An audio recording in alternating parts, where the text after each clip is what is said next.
अर्जुन वंदनम दास्य सख्य आत्म निवेदनम। पिताजी सुनो, ये जो संसार है ये मौत का कुआं है,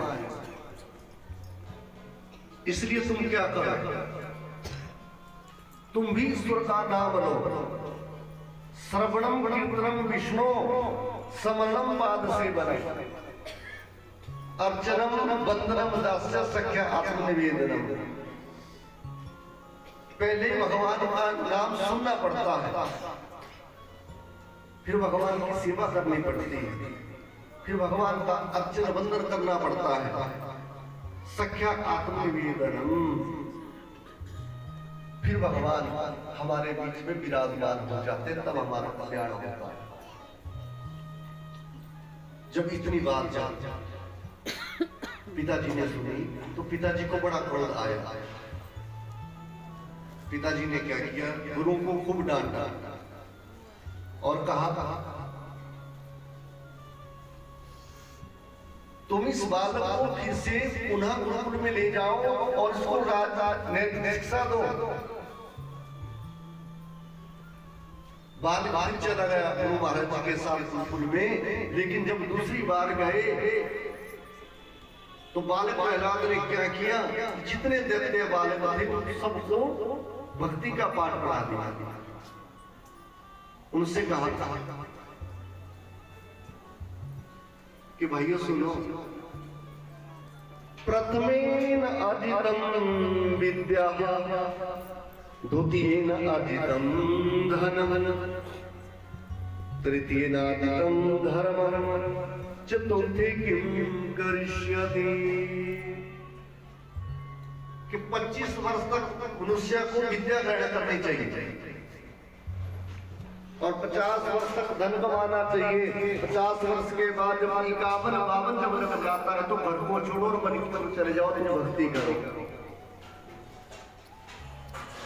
चतुर्थी की कृष्य 75 वर्ष के बाद ना तो आंखों में दिखेगा, ना तो कानों में सुनाई देगा, ना तो फ्रीडम से खा सकते, और परिवार वाले भी सारे तंग हो जाते हैं। इसलिए तुम ऐसा करो, भगवान की भक्ति करो। और सभी दैत्य वाले वहां पर भगवान का नाम ले रहे हैं। जैसे गुरु महाराज जी ने देखा कि दैत्य वाले भी विष्णु के भक्त बन गए, उस बालक को पुनः लेकर के आ गए और अपने राजमहल में जब आए तो पिताजी ने फिर पूछा, पुत्र तूने वहां पर क्या क्या सीखा? तो बालक प्रहलाद ने कहा, पिताजी सुनो,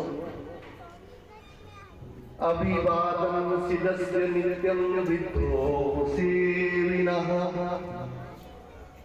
चत्वारि तस्य वर्धन्ते आयुर्विद्या यशोवनम्। पिताजी सुनो, अपने से बड़ों जो प्रणाम करते हैं उनकी 4 चीजें बढ़ती है, आयु, विद्या, यश और बल।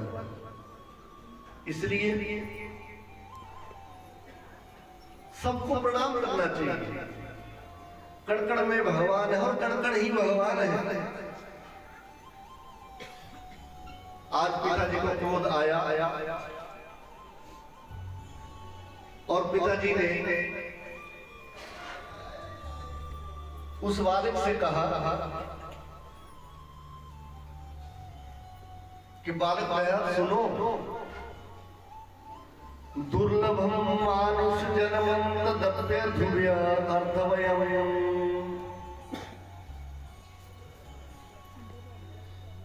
बालक तो फिर से ये धर्म की शिक्षा सीख करके वहां से आ गया। बालक ने कहा, पिताजी सुनो, जिंदगी जब तक रहेगी फुर्सत नहीं होगी काम से, कुछ समय ऐसा निकालो प्रेम कर लो प्रभु राम से। पिताजी जिंदगी में कभी फुर्सत नहीं मिलती, तो इसलिए तुम थोड़ा सा ऐसा समय निकालो कि प्रेम करो प्रभु राम से। जब राम जी का नाम सुना हिरण्यकशिपु ने तो उनका क्रोध और बढ़ा। हिरण्यकशिपु ने क्या किया, अपने मंत्रियों को बुलाया और मंत्रियों से कहा तुम इस बालक को ले जाओ, धरती पर पट पट करके इसको मार डालो। मंत्री ले गए, लेकिन फिर भी बालक की मृत्यु नहीं हुई। फिर कहा हिरण्यकशिपु ने अपने मंत्रियों से तुम तलवार के साथ इस बालक को काट डालो। जैसे ही तलवार का प्रहार करने लगे उस बालक पर, तो महाराज वो शस्त्र भी मोम की तरह गल गए। फिर तेल की कढ़ाई में डाला, फिर भी बालक की मृत्यु नहीं हुई। बंद कोठरी में बंद किया, फिर भी बालक की मृत्यु नहीं हुई। ऐसा विश्वास भगवान के ऊपर है प्रहलाद जी को। फिर उस बालक को ले गए एक पहाड़ी के ऊपर, पहाड़ से उस बालक को गिराया और वहां से जब वो बालक नीचे गिरा तो भगवान का नाम ले रहा है, फिर भी उस बालक की मृत्यु नहीं हुई। जब पहाड़ी से गिराया, दूसरी तरफ जाकर जब बालक पहुंचा तो वहां पर एक गुड़िया थी। गुड़िया जोर जोर से विलाप कर रही थी। बालक ने पूछा माता तुम क्यों रो रही हो, तुम कौन हो? माता ने कहा बेटा मैं कुम्हारी हूं और मिट्टी के बर्तन बनाने का काम करती हूं। मेरे घर में जो बर्तन बनाने का आवा है वहां पर बिल्लियों के बच्चे रहते हैं। आज मैंने आओ में आग लगाई है और बिल्लियों के छोटे छोटे बच्चे मर गए होंगे, मैं उनके लिए रो रही हूं। बालक प्रहलाद ने कहा माता तुम मत रो, तुम भगवान का नाम लो और बिल्लियों के बच्चे जीवित हैं। माता घर में गई, आओ को देखा, अग्नि अपने आप ही बुझ गई थी और बिल्लियों के बच्चे जीवित। इतना विश्वास है प्रहलाद जी को भगवान के ऊपर। ये है भगवान की भक्ति। फिर भी बालक की मृत्यु नहीं हुई। फिर आई बुआ होलिका, अपने भैया से कहती है हिरण्यकशिपु से, भैया सुनो मैं उस बालक को तो आसानी से मार दूंगी। भाई तुम कैसे मारोगे? मेरे पास ऐसी चादर है, जब इस चादर को मैं ओढ़ लेती हूँ तो चाहे मैं अग्नि के ऊपर क्यों ना बैठ जाऊं, फिर भी मेरा शरीर नहीं जलता। बुआ ले गई महाराज बालक प्रहलाद को गोदी में पकड़कर शमशान घाट में चिता बनाई, आग लगाई, उसके ऊपर बैठ गई। जाको राके साइया मार सके ना कोई, बाल बाल का ना कर सके चाहे जग बैरी हो। जिसके रक्षक गोविंद भगवान हो उसको कोई नहीं मार सकता। गोविंद की कृपा हुई, हवा चली, चादर ने बालक को लपेट लिया और होलिका का जो शरीर था वो धीरे धीरे जलने लगा।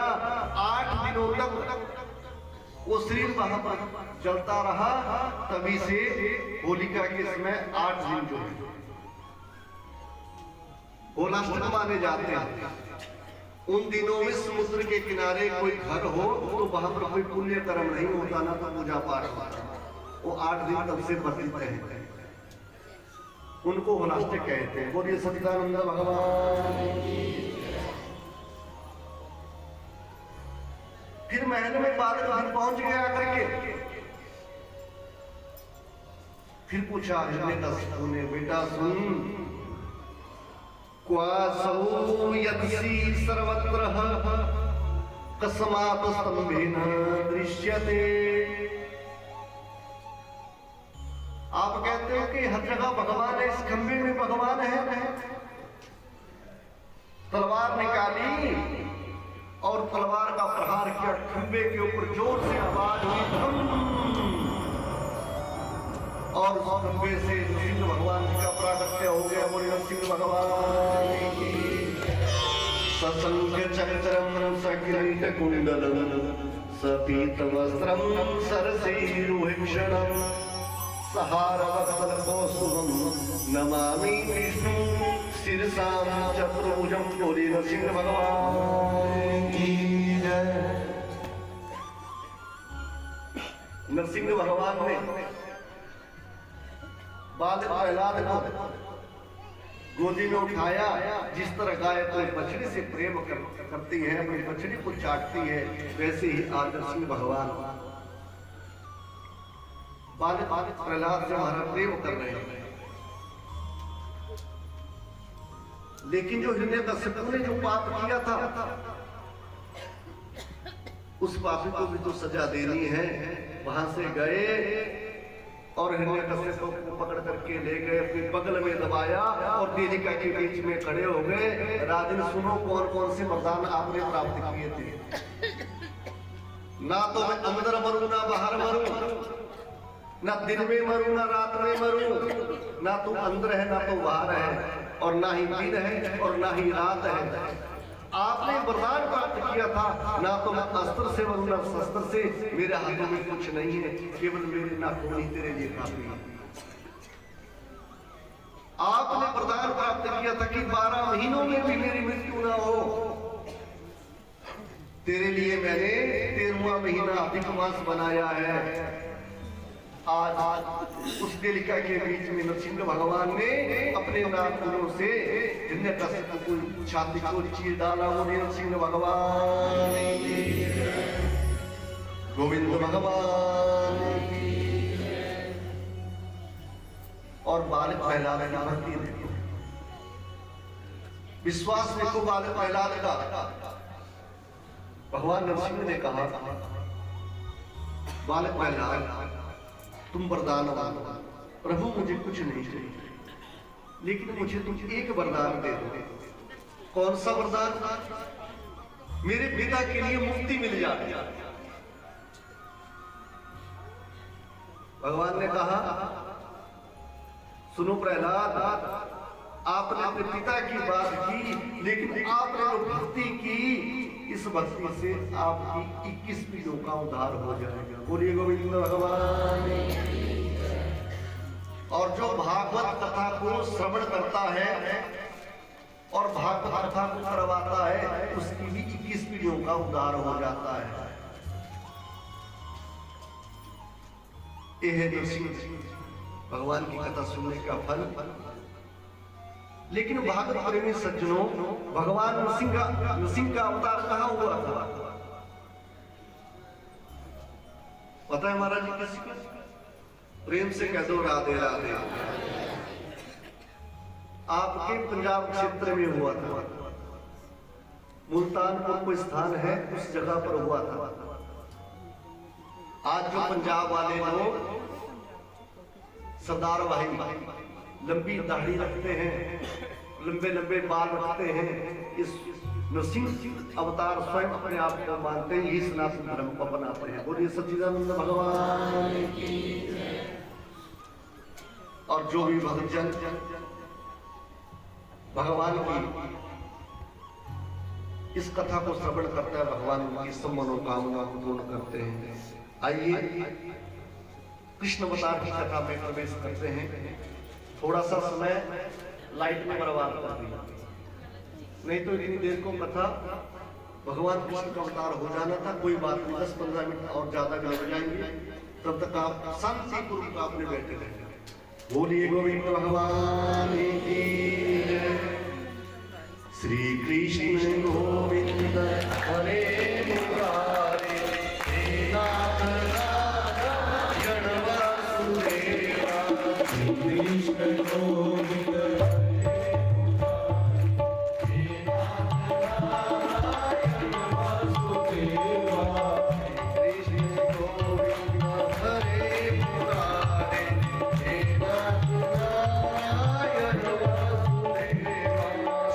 Krishna Govinda Hare Murari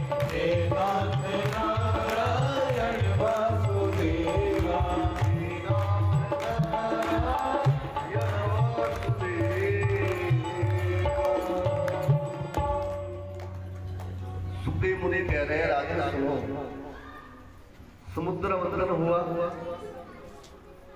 और भगवान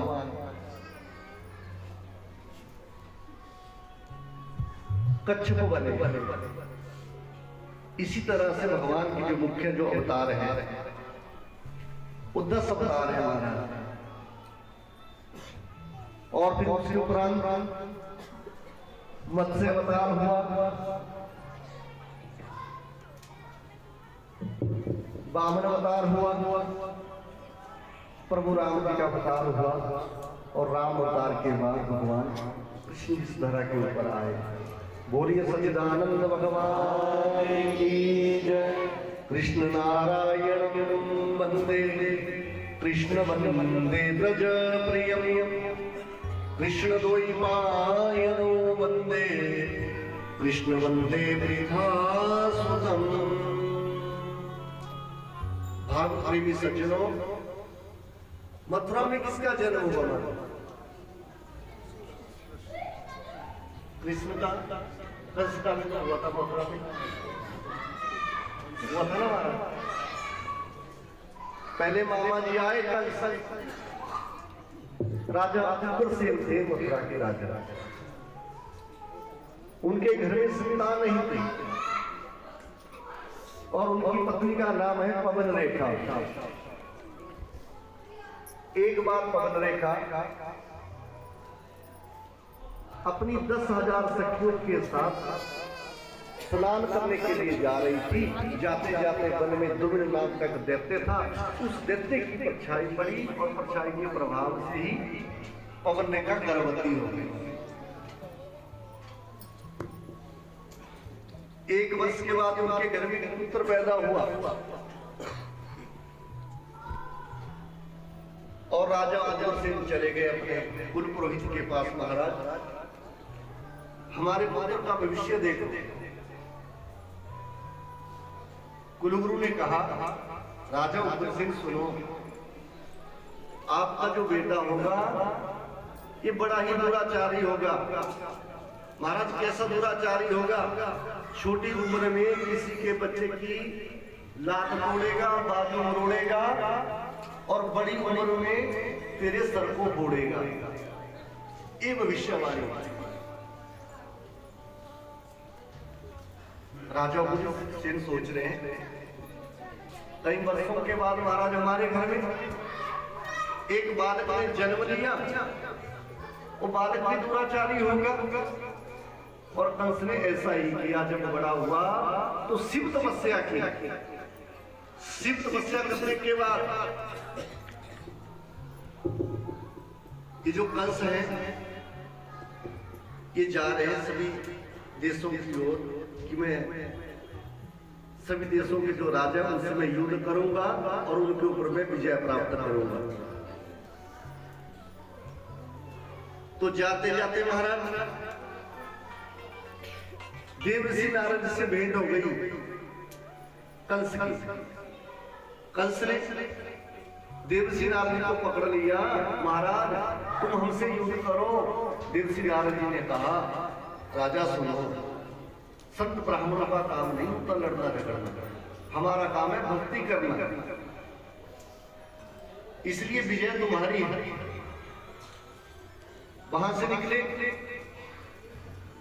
और पहुंचे मगध देश में, जहां के राजा है जरासंध।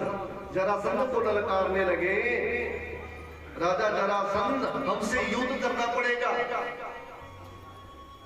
जरासंध ने कहा, राजा कंस, हम आपसे युद्ध नहीं कर सकते, लेकिन मेरे 2 बेटियां हैं, अस्थि और प्राप्ति, इनसे तुम विवाह कर लो। और दहेज में महाराज एक हाथी दे दिया। अस्थि और प्राप्ति को लेकर वहां से निकले और जाते जाते अन्य दैत्य मिले। सक्तासुर, त्रिनावर्त, वकासुर, अघासुर, सबको अपनी बगल में दबाया। और इन दैत्यों की बहन थी पूतना को जब पता लगा कि मेरे भाइयों को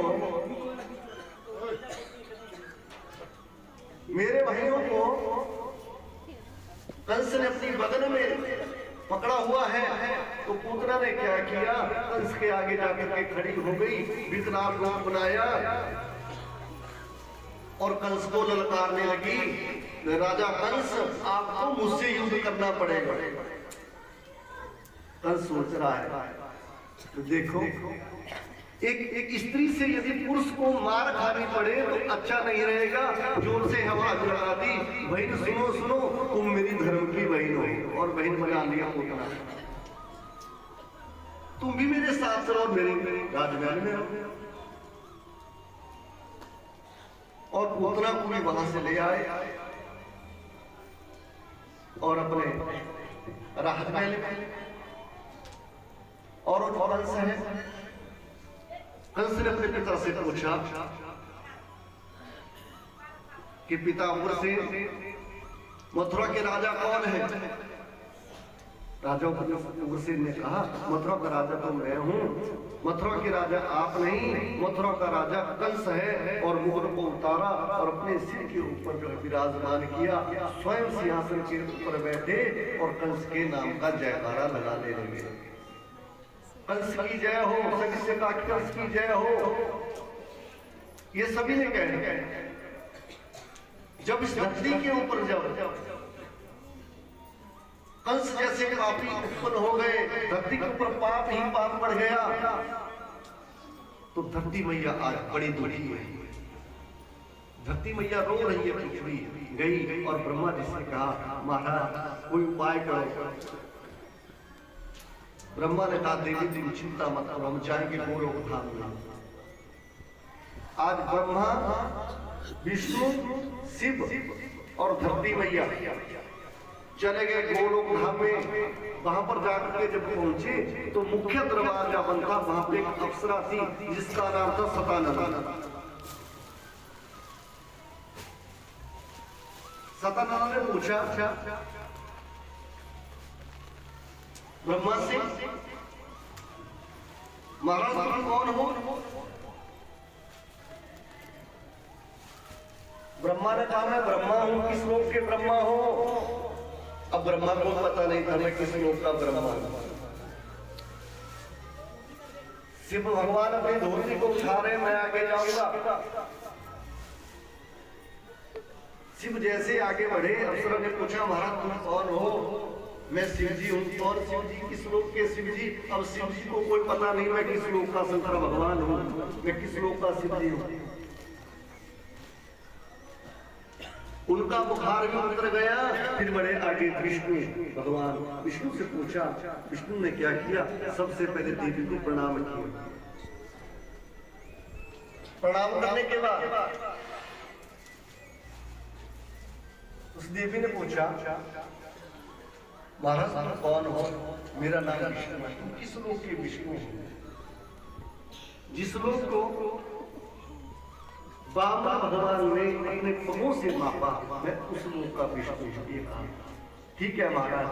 दरवाजा खोला और गोलोक धाम में जब प्रवेश किया ब्रह्मा, विष्णु और शंकर भगवान और पृथ्वी मैया ने, तो जब अंदर गए तो अंदर हजारों ब्रह्मा थे, हजारों विष्णु थे, हजारों शंकर भगवान थे और कमल फूल के ऊपर राधा और कृष्ण भगवान विराजमान थे। पूरे राधा कृष्ण भगवान की, राधा कृष्ण भगवान विराजमान थे। प्रार्थना की धरती मैया ने, ब्रह्मा ने, विष्णु ने,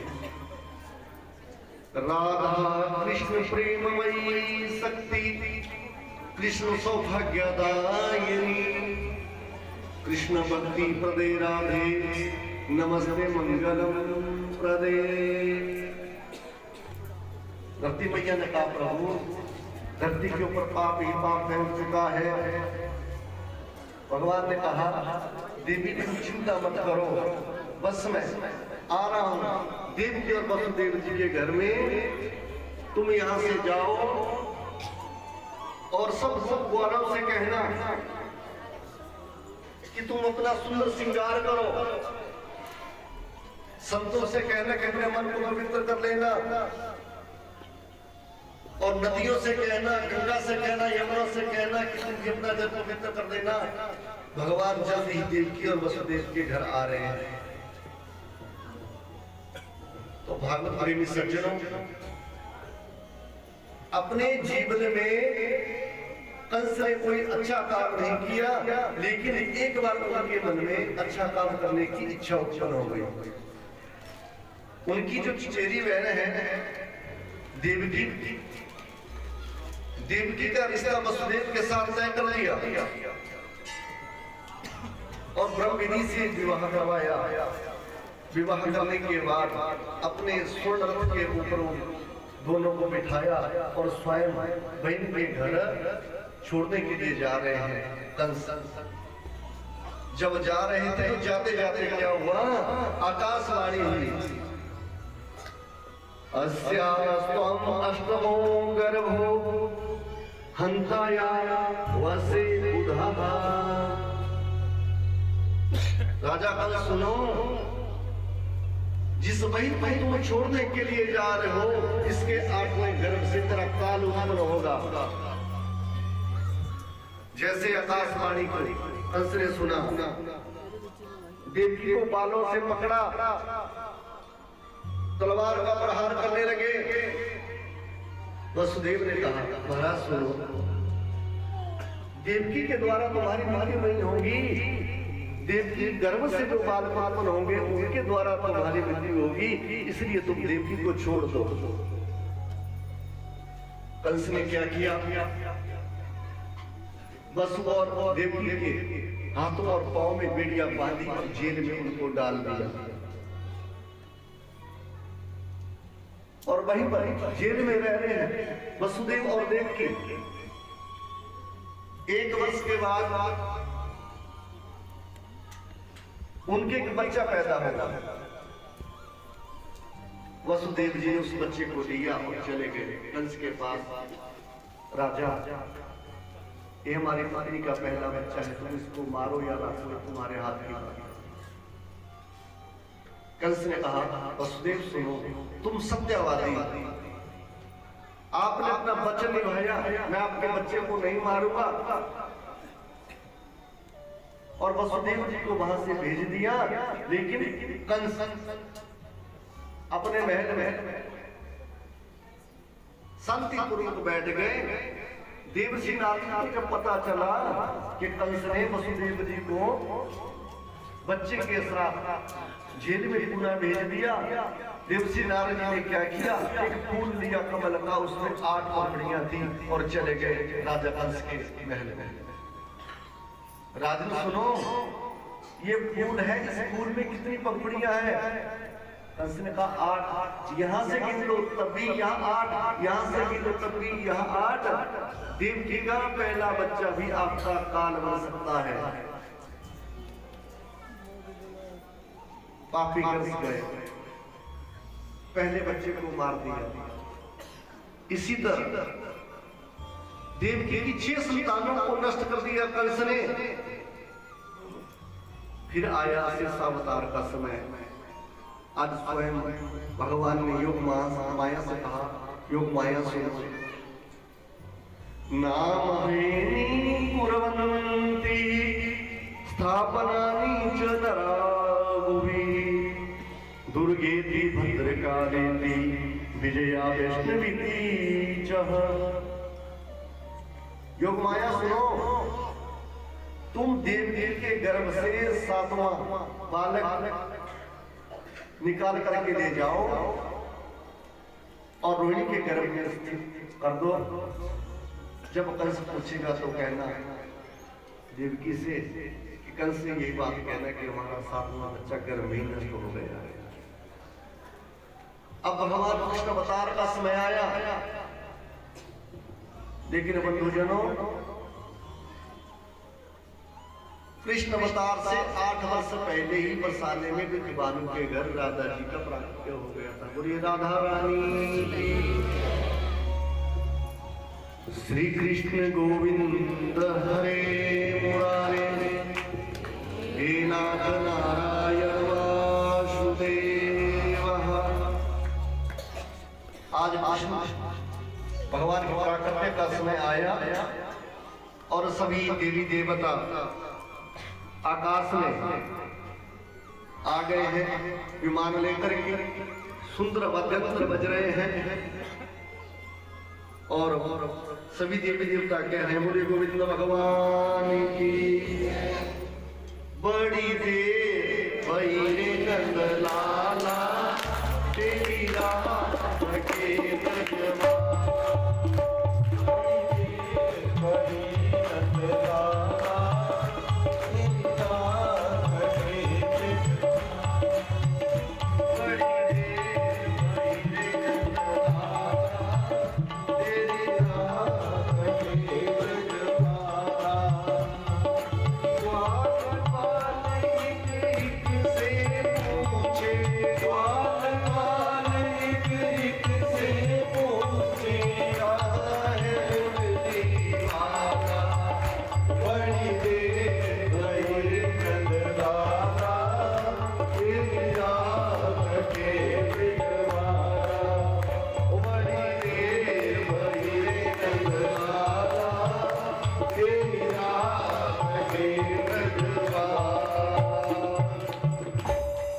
गोविंद भगवान की, सच्चिदानंद भगवान की।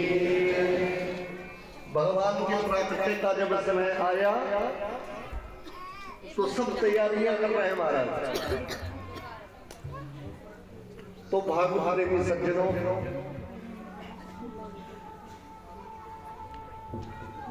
आप सभी नारी शक्ति का मैं तहे से धन्यवाद करता हूं जो आपने इस यज्ञ को संपन्न करवाने के लिए तन मन धन से सहयोग किया और विश्वकर्मा कमेटी मंदिर के सभी सदस्य और इस मंदिर के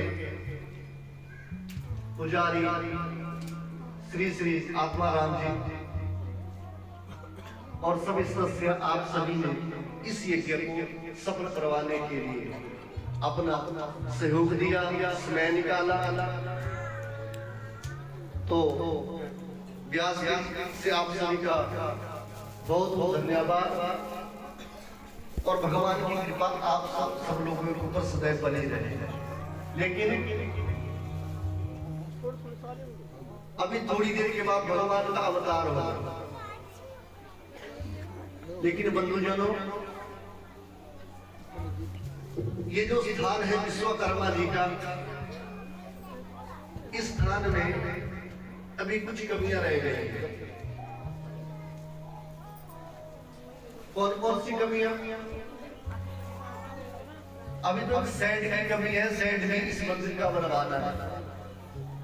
तो आप सब लोगों का थोड़ा थोड़ा अंश मात्र सहयोग चाहिए। यदि आप सहयोग दे सकते हैं तो एक ताली सब बजा दीजिए इस सहयोग के। और दूसरी बात, बिजली का बिल भरना पड़ता है, 100 यूनिट की व्यवस्था भी करनी पड़ेगी। और तीसरी बात, जब मैं मंदिर में आता जाता था तो मैंने एक बात देखी, लोग क्या करते हैं, मूर्तियों के सामने बत्तियों का महाराज बंडल जला देते हैं, रुई बत्तियों का, और मूर्तियों के सामने रख देते हैं, प्रेम से मनोरा दे रहा है। तो बड़े ध्यान से सुनना, तुम मूर्ति पूजा करो लेकिन मूर्तियों के साथ स्पर्श मत करो। भगवान की मूर्तियों को महाराज सामने से प्रणाम करना चाहिए। जिस तरह हम आप सबके बीच में प्राण है, मूर्तियों के बीच में भी प्राण है, प्रतिष्ठा हुई है। इन मूर्तियों की सुरक्षा करना आप सबका काम है। आप धूप बत्ती जलाओ, लेकिन जहां बाहर व्यवस्था बनी है वहीं पर तुम धूप बत्ती जलाओ और मूर्तियों की सुरक्षा करो। व्यास व्यास से आप सबके लिए यही सीख है। बोले सच्चिदानंद भगवान की, गोविंद भगवान की। और इसके बाद भगवान कृष्ण का अवतार होगा और आप सबके लिए खिलौने की व्यवस्था की गई है, प्रसाद की व्यवस्था की गई है। दौड़ भाग कोई नहीं करेगा, शांति पूर्वक आप कृष्ण अवतार की कथा का आनंद लें। और इस कथन में आपने जो सहयोग दिया, बार बार आप सभी का धन्यवाद। और कल भी मैंने आपसे कहा था कि यदि किसी को कथा करवानी हो तो मेरे जो विजिटिंग कार्ड तो घर में ही रह गए, जल्दी जल्दी हम वहां से आ गए।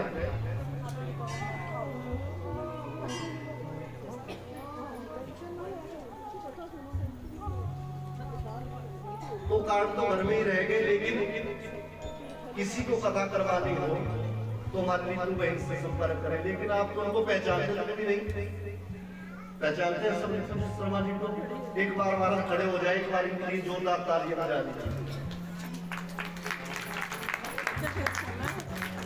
और साथ में उमान जी, इन दोनों के सहयोग से ये सारा नगर जुड़ा। एक बार इनको भी हमारा इनके लिए जोरदार तालियां बजा दीजिए। और एक ताली आप सब माताओं बहनों के लिए जो आपने सहयोग दिया और बड़े श्रद्धा भाव से कथा को सुना। एक ताली आप सब के लिए महाराज, एक ताली मंदिर की कमेटी के लिए और हमारे हनुमंत भैया जी सुबह से लेकर शाम तक यहाँ पर सेवा देते हैं, पूरी व्यवस्था को देखते हैं महाराज। इनके लिए भी व्यास से बहुत आशीर्वाद। और हनुमंत भैया जी, दो शब्द आपके सामने कहना है।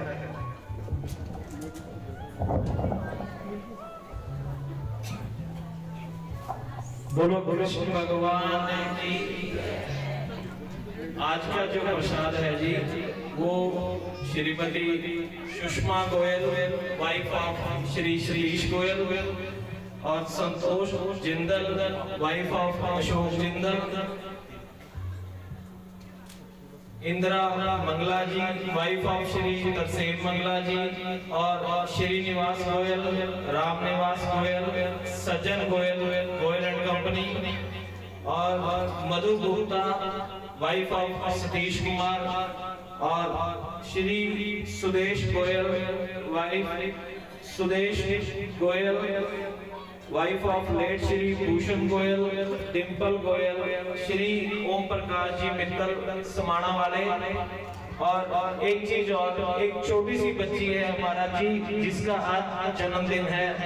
इसका नाम है काव्या मित्तल। मैं चाहूंगा आप इस छोटी सी बच्ची को थोड़ा सा वो प्रोत्साहन दें, क्योंकि आज इसका जन्मदिन है। एक सुरेंद्र जी गेरा के जी बेटे का जन्मदिन है, अगर वो भी यहाँ बैठे हैं तो बच्चे को ले आए। धन्यवाद। बोलिए सच्चिदानंद भगवान की। एक बात हम भूल गए, जो आप हम सब के बीच में हमारे नाम तो मुझे इनका पता नहीं, मैं इनका भी व्यास से धन्यवाद करता हूं। और आज इस बेटी का जन्मदिन है। काव्या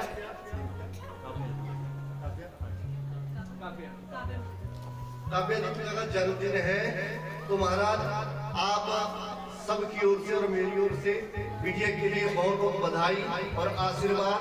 भगवान इसको सद्बुद्धि दे और खूब लंबी आयु दे।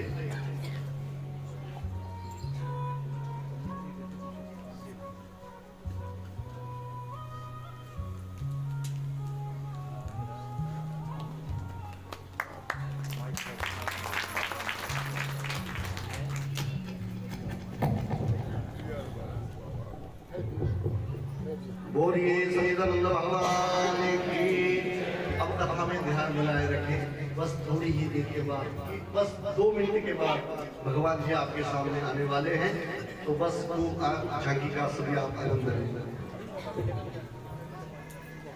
श्री कृष्ण गोविंद हरे मुरारे, हे नाथ नारायण वासुदेव, हे नाथ नारायण वासुदेव। आज भगवान जी के अवतार का समय आया और इस धरा के ऊपर चंद्रमा रोहिणी नक्षत्र के ऊपर आ गया। सारी दिशाएं साफ हो गई और आकाश भी साफ हो गया। नदियों का जल भी पवित्र हो गया। भमरी गुनगुनाने लगे और मोरों ने भी पहले डाल दी। संतों का मन भी पवित्र हो गया। अनेक प्रकार के वाद्यंत्र बज रहे हैं। पुष्प वृष्टि हो रही है और धरती मैया ने बड़ा सुंदर श्रृंगार किया है। सिंहराज पर सूर्योदय ने अपना कदम जमाया था, सिंहराज पर सूर्योदय ने अपना कदम जमाया था। कृष्ण अष्टमी बुधवार को अद्भुत रूप सजाया था, कृष्ण अष्टमी बुधवार को अद्भुत रूप सजाया था। वृक राशि पर चंद्रदेव ने रोहिणी संग बुलाया था, वृक राशि पर चंद्रदेव ने रोहिणी संग बुलाया था। श्रीमद् भागवत कथा में वेद व्यास जी ने इसी कथा को सुनाया था।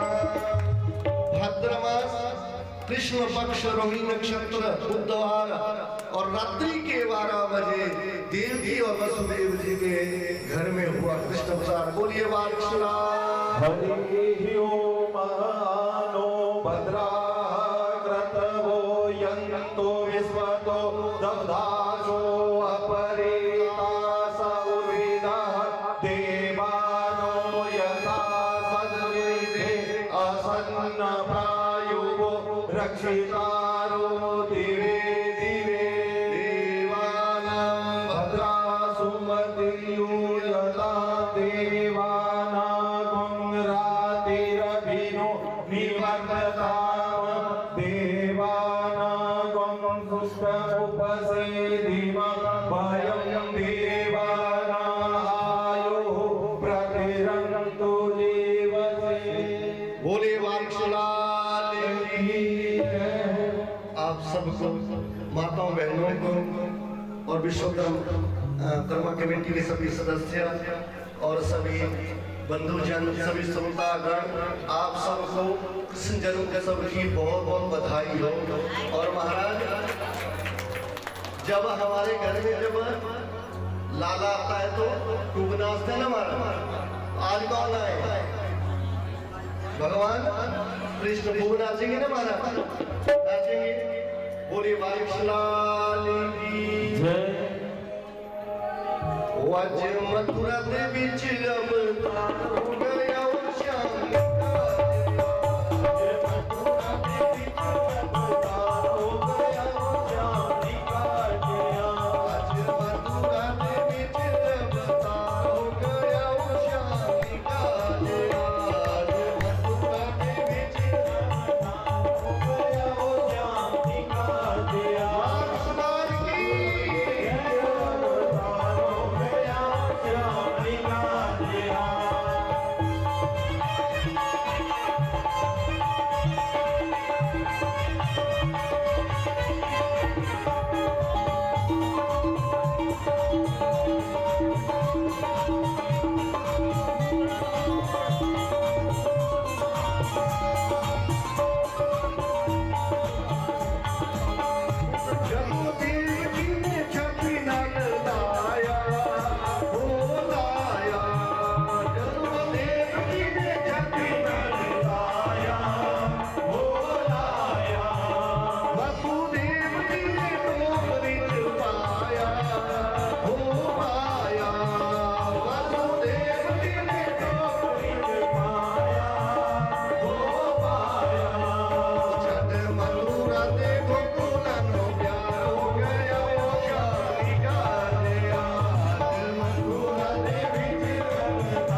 शास्त्री नगर गोविंद गुप्त वालों को बहुत बहुत बधाई हो, बधाई हो। आप सबको बहुत बधाई हो। सब नाचेंगे महाराज, सब नाचेंगे। भोले बादशाह की ओ मेरे छलवलिया कृष्णा वृंदावन में आ जाना, ओ मेरे छलवलिया कृष्णा वृंदावन में आ जाना, ओ मेरे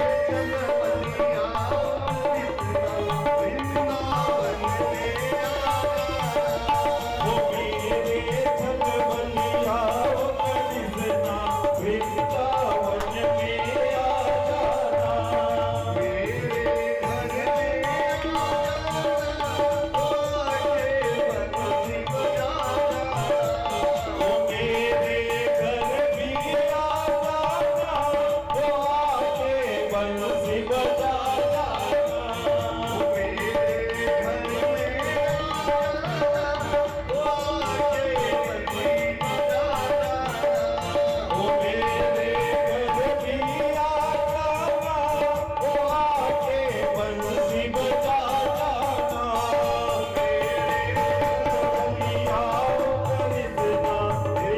में आ जाना, ओ मेरे छलवलिया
कृष्णा वृंदावन में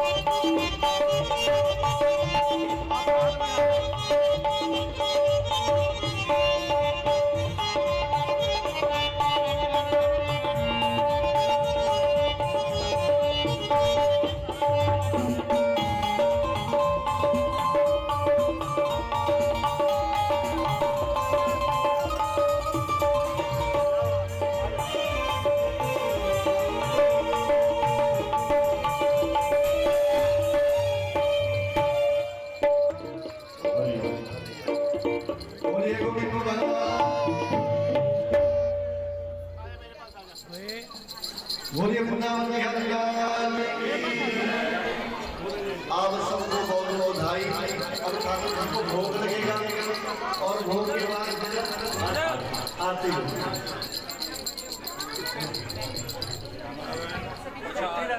सभी थोड़ी देर के लिए बैठ जाए, अब अपना स्थान ग्रहण करें।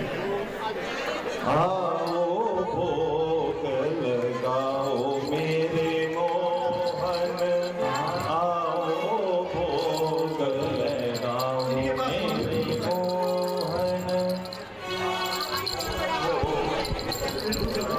मेरे मोहन, आओ भोग लगाओ मेरे मोहन, ऐसा भोग लगाओ मेरे मोहन, ऐसा भोग लगाओ मेरे मोहन, सब अमृत बन जाए मेरे मोहन, सब अमृत बन जाए मेरे मोहन, आओ भोग लगाओ मेरे मोहन, आओ भोग लगाओ मेरे मोहन, पूरब से आओ पश्चिम से आओ, पूरब से आओ पश्चिम से आओ,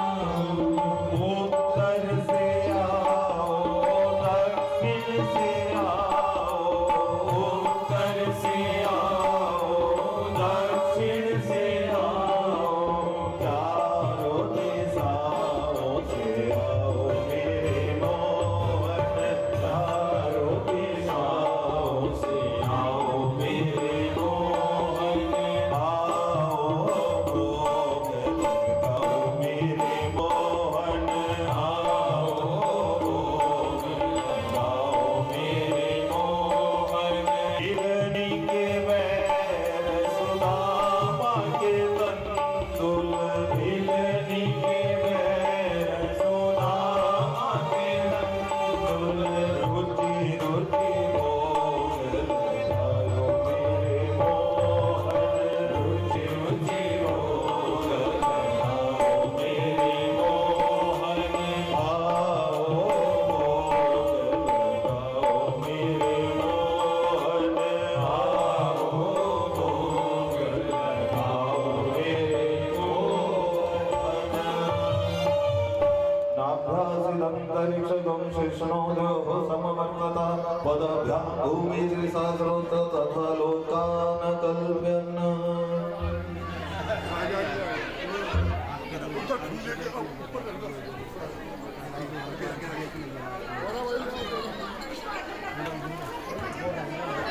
बोलो वृंदावन लाल की, हाथी घोड़ा पाल की, हाथी घोड़ा पाल की, ओ नंद के आनंद भयो जय कन्हैया नंद के आनंद भयो जय कन्हैया लाल की, नंद के आनंद भयो जय कन्हैया लाल की, नंद के आनंद भयो जय कन्हैया लाल की, घोड़ा पाल की जय कन्हैया लाल की, घोड़ा पाल की जय कन्हैया लाल की, घोड़ा पाल की जय कन्हैया लाल की, नंद के आनंद भयो जय कन्हैया लाल की, नंद के आनंद भयो जय कन्हैया लाल की, नंद के आनंद भयो जय कन्हैया। अब शांति पूर्वक आप आरती करें। इसकी कल कथा सुनाएंगे आप और साथ में गाएंगे आरती घोड़ा पाल की, क्यों बनाया आरती घोड़ा पाल, कल कथा सुनाएंगे सुनाएंगे सुनाएंगे।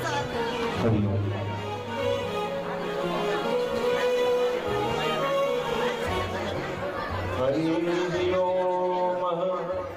चंद्रमा मनसो जातः चक्षो सूर्यो अजायत, श्रोत्रार्धवायुश्च प्राणश्च मुखादग्निरजायत, साज्यं च वक्ति संयुक्तं बह्निना योजितं मया, दीपं गृहाण देवे सर्वलोक्यं जगामः।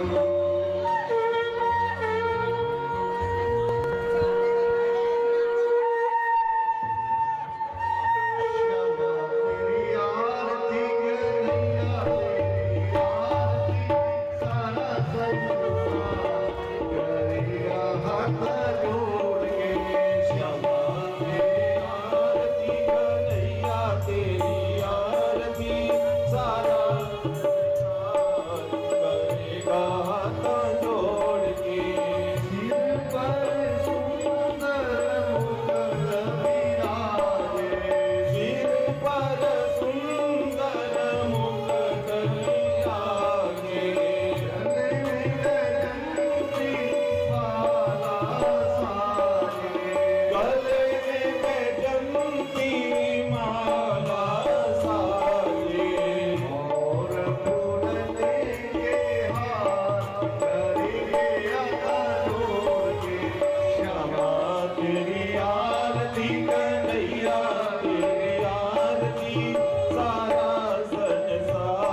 जन